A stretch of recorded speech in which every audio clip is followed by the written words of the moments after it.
Bonjour à tous, après vous avoir parlé des nouvelles Explorer ainsi que des nouvelles Datejust, on va désormais parler des nouvelles déclinaisons de Rolex Daytona qui ont la particularité d'avoir leur cadran en météorite. On commencera par parler brièvement de l'histoire de la Daytona, ensuite je vous parlerai de ces nouveaux modèles, je vous donnerai mon ressenti ainsi que mon avis et on terminera par parler de prix et de disponibilité de ces modèles. Je vous ai partagé une photo sur mon Instagram il n'y a pas si longtemps que ça où justement je vous demandais votre avis sur ces nouvelles Rolex de 2021 et vous avez été nombreux à me dire que vous aussi vous aimez bien ces nouvelles déclinaisons de Daytona. Au passage, n'hésitez pas à me suivre sur Instagram, le lien est dans la description. Rolex a été fondée en 1905 à Londres par Hans Wilsdorf et son beau-frère. La marque à la couronne est connue pour ses nombreuses innovations, notamment pour le célèbre boîtier Oyster, qui est le premier boîtier de montre étanche à l'eau et à la poussière au monde, inventé en 1926. Il y a aussi eu le mouvement Perpetual, lancé en 1933,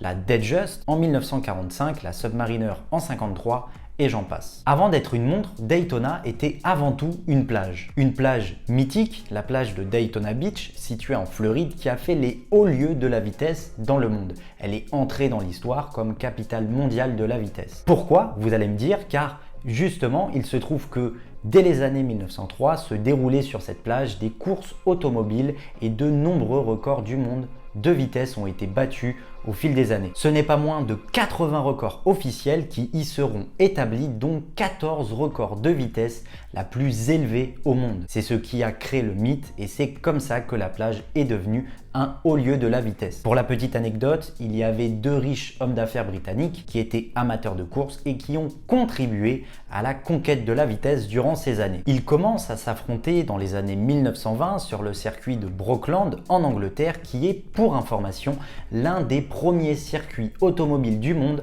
construit en 1907. Ces deux amateurs étaient amis mais également rivaux et au bout d'un moment donné, leur voiture était trop rapide pour ce circuit ovale. Ils se sont donc tournés vers les plages, au début des plages en Grande-Bretagne, mais à ce même moment, la plage de Daytona Beach commençait à se faire un certain nom dans le monde de la course automobile. Et forcément, ils y sont allés. Leur bolide équipé de moteurs d'avion, ce qui était un peu fou, était spécialement conçu pour des courses en ligne droite, parfait pour la plage de Daytona Beach. L'un d'entre eux, qui était d'ailleurs Malcolm Campbell, portait une Rolex Oyster durant ses exploits et il témoignera de l'exceptionnelle résistance au choc et aux vibrations de sa Rolex Oyster, ce qui a contribué à construire le mythe de cette montre. Avec le développement urbain et la détérioration du sable, commence à menacer les compétitions sur la plage. Le Daytona International Speedway voit le jour en 1959. De ce concept naît la course qui deviendra célèbre, la Rolex 24 à Daytona,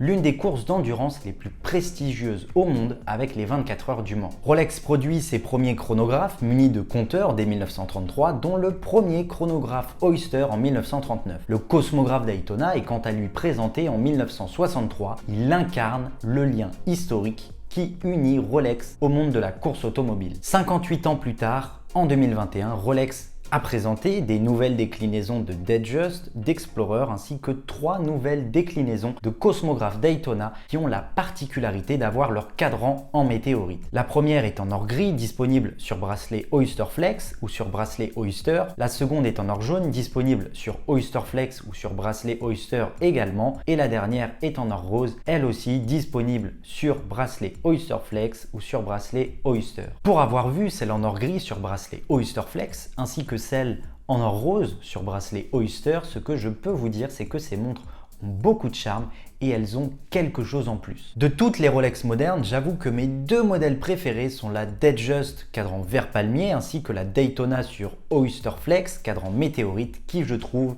est sublime. À première vue, ces déclinaisons avec ce cadran météorite ont beaucoup de charme. La version en or gris sur bracelet Oyster Flex fait très sport chic. Ce bracelet en caoutchouc noir est plus discret que les autres déclinaisons qui ont un bracelet Oyster en or. Comme les cadrans sont en météorite, chaque cadran nécessite un long processus de création et chaque cadran est unique. Rare et difficile à travailler, la météorite et découpée en fines lamelles avant de révéler, grâce à un traitement chimique justement, toute la beauté de sa structure interne évoquant des éclats entrelacés. Les montres sont équipées du calibre 41-30 qui dispose d'environ 72 heures de réserve de marche. C'est un mouvement chronographe à remontage automatique entièrement développé et manufacturé par Rolex, qui a d'ailleurs été dévoilé en 2000 et introduit sur le modèle la même année. On est sur un boîtier Oyster de 40 mm.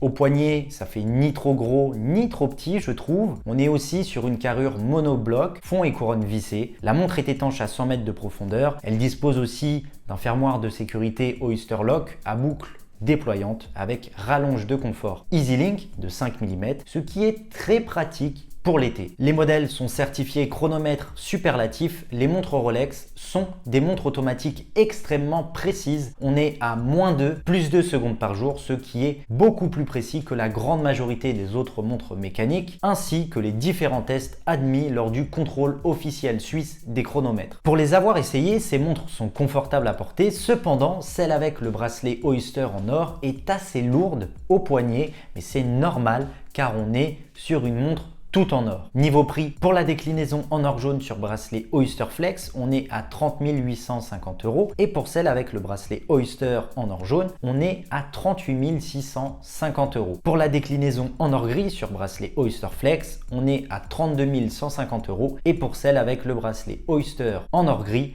on est à 41 250 €. Pour les versions en or rose, on est sur les mêmes prix que celle en or gris. Ça reste néanmoins des prix assez conséquents, mais on est sur des montres de haute horlogerie avec des matériaux nobles, dont un cadran en météorite. Et pour moi, Rolex représente bien cet art horloger suisse. Ils font des montres robustes, fiables et résistantes à toute épreuve. Il se peut que certaines de ces configurations soient assez compliquées à se procurer en boutique malgré leur prix, mais c'est normal car la conception, la fabrication, l'assemblage de ces montres prend beaucoup de temps à réaliser, surtout que les standards de qualité Rolex sont élevés, ce qui peut expliquer pourquoi certaines de ces configurations peuvent être compliquées à se procurer. Après, tout est une question d'offre et de demande. Si la demande est élevée et que l'offre est assez faible, il est normal que ces montres soient compliquées à se procurer. Entre les différentes déclinaisons que j'ai pu vous présenter dans cette vidéo, laquelle préférez-vous? Dites-moi tout ça dans les commentaires. Personnellement, j'ai un petit faible pour celle en or gris sur bracelet Oyster Flex.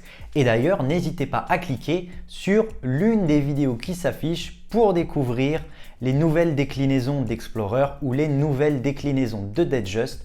Et moi, je vous dis à tout de suite. Salut!